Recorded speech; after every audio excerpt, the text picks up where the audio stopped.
Good morning, one and all. This is PSR Botany from Sri Vasishtha Educational Institutions, Vijayawada. Now I am discussing about yesterday NEET exam paper related to the botany part. So మనం చూసినట్లయితే total బయాలజీలో 100 bits ఉంటాయి. ఈ 100 బిట్స్లో 56 bits వరకు botany part రావడం జరిగింది. ఈ botany పార్ట్లో zoology పార్ట్లో మనకు వచ్చేసరికి సెల్ బయాలజీ నుంచి అదేవిధంగా బయోటెక్నాలజీ నుంచి బిట్స్ జువాలజీలో ఇవ్వడం జరిగింది. నెక్స్ట్ ఈ బాటనీ పార్ట్కి వచ్చేసరికి ఈ టోటల్గా మనం 56 బిట్స్ని తీసుకున్నట్టయితే ఈ 56 బిట్స్లో బయలాజికల్ క్లాసిఫికేషన్ నుంచి 2 బిట్స్ రావడం జరిగింది. ప్లాంట్ కింగ్డమ్ నుంచి 1 బిట్ రావడం జరిగింది. ఓవరాల్గా సెల్ బయాలజీ తీసుకున్నప్పుడు మేజర్ కోర్ పార్ట్ అయింది ఇది. ఈ సెల్ బయాలజీలో cell the unit of life నుంచి 4 bits, cell cycle cell division నుంచి 4 బిట్స్, బయోమాలిక్యూల్స్ నుంచి 5 బిట్స్ రావడం జరిగింది. నెక్స్ట్ ప్లాంట్ ఎనాటమీ, ఈ ప్లాంట్ ఎనాటమీ నుంచి కూడా అంతకుముందు ఇన్ని బిట్లు ఇవ్వడం జరగలేదు, కానీ ఇప్పుడు 4 బిట్స్ ప్లాంట్ ఎనాటమీ నుంచి ఇవ్వడం జరిగింది. నెక్స్ట్ మన ప్లాంట్ ఫిజియాలజీ తీసుకుంటే ఈ ప్లాంట్ ఫిజియాలజీలో మనకి 3 చాప్టర్స్ ఉన్నాయి.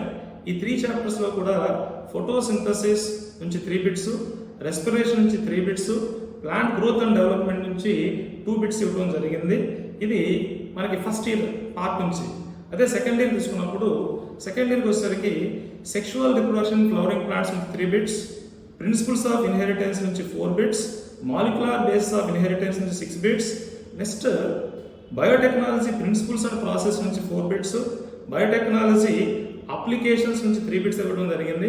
మైక్రోబ్స్ అండ్ హ్యూమన్ వెల్ఫేర్ నుంచి 1 బిట్.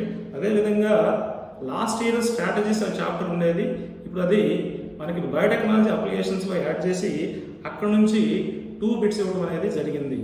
కాబట్టి ఇక్కడ ఈ మొత్తం మనం చూసినట్లయితే ఈ 2024 ఈ నీట్ క్వశ్చన్ పేపర్లో స్టేట్మెంట్ క్వశ్చన్స్ తీసుకున్నప్పుడు 1 and 2 స్టేట్మెంట్స్ తీసుకున్నప్పుడు 4 statement questions botany, 1 statement question related to botany part, టోటల్గా 5 statement questions 1 and 2 statement questions ఇవ్వడం జరిగింది. అదేవిధంగా మ్యాచింగ్ తీసుకున్నప్పుడు చాలా ఎక్కువ క్వశ్చన్స్ రావడం జరిగింది. మ్యాచింగ్ తీసుకున్నప్పుడు బాటనీ పార్ట్లో 9 మ్యాచింగ్ టైప్ క్వశ్చన్స్ రావడం జరిగింది. అదేవిధంగా జువాలజీ పార్ట్లో 4 మ్యాచింగ్ టైప్ ఆఫ్ క్వశ్చన్స్ రావడం జరిగింది. ఇది జనరల్ మ్యాచింగ్. ఈ మ్యాచింగ్లో చాలామంది స్టూడెంట్స్కి అడ్వాంటేజ్ బాగా జరిగింది, ఎందుకంటే 1 or 2 మనకి తెలిస్తే ఈజీగా దాన్ని మనం ఆన్సర్ చేసే అవకాశం ఇక్కడ జరిగింది. కాబట్టి మ్యాచింగ్ వల్ల స్టూడెంట్స్కి అయితే బాగానే బెనిఫిట్ జరిగింది. Next multiple statement questions. ఈ మల్టిపుల్ స్టేట్మెంట్ క్వశ్చన్స్ ఓవరాల్గా తీసుకున్నప్పుడు బాటనీ పార్ట్లో 5 మల్టిపుల్ స్టేట్మెంట్ క్వశ్చన్స్ ఇవ్వడం జరిగింది. ఈ 5 మల్టిపుల్ స్టేట్మెంట్ క్వశ్చన్స్లో కొంచెం ఒక జెనెటిక్స్ నుంచి ఒక క్వశ్చన్, ప్రిన్సిపల్స్ ఆఫ్ ఇన్హెరిటెన్స్ నుంచి ఒక క్వశ్చన్ కొంచెం ఇబ్బంది అయింది.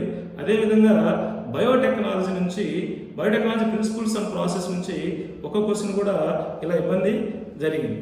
ఆ క్వశ్చన్ మనం చూసినట్టయితే ఇక్కడ మెండల్స్ అంటే which one of the following can be explain on the basis of Mendel's law of dominance. ఇక్కడ స్టూడెంట్స్ కన్ఫ్యూజ్ అయ్యే ఛాన్సెస్ ఎక్కువ ఉంది.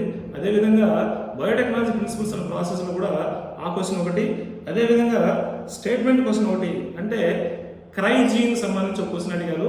అక్కడ ఓల్డ్ టెక్స్ట్ బుక్లో ఓన్లీ క్రైజీన్ ఇవ్వడం జరిగింది, కొన్ని టెక్స్ట్ బుక్స్లో క్రై అంటే స్పెసిఫిక్ ఇవ్వడం జరిగింది.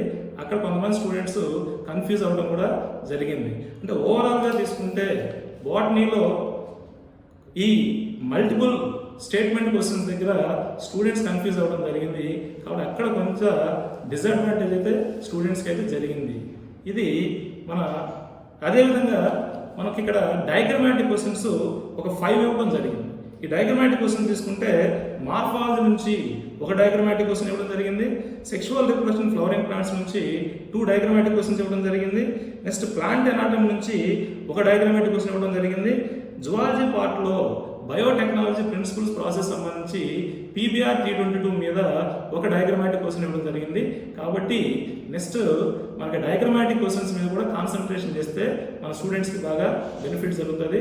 అదేవిధంగా ఈ సంవత్సరం బాటనీ పార్ట్లో ఎస్సర్షన్ రిజల్ట్ టైప్ ఆఫ్ క్వశ్చన్స్ అయితే ఇవ్వడం జరగలేదు, కానీ లాస్ట్ ఇయర్ ఇవ్వడం జరిగింది. నెక్స్ట్ ఇయర్ కూడా రావచ్చు, కాబట్టి ఆ విషయంలో స్టూడెంట్స్ జాగ్రత్తగా ఉంటే సరిపోతుంది.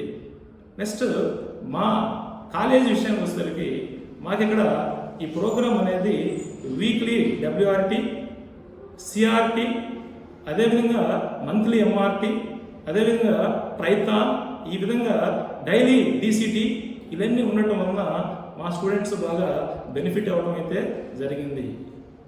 Thank you for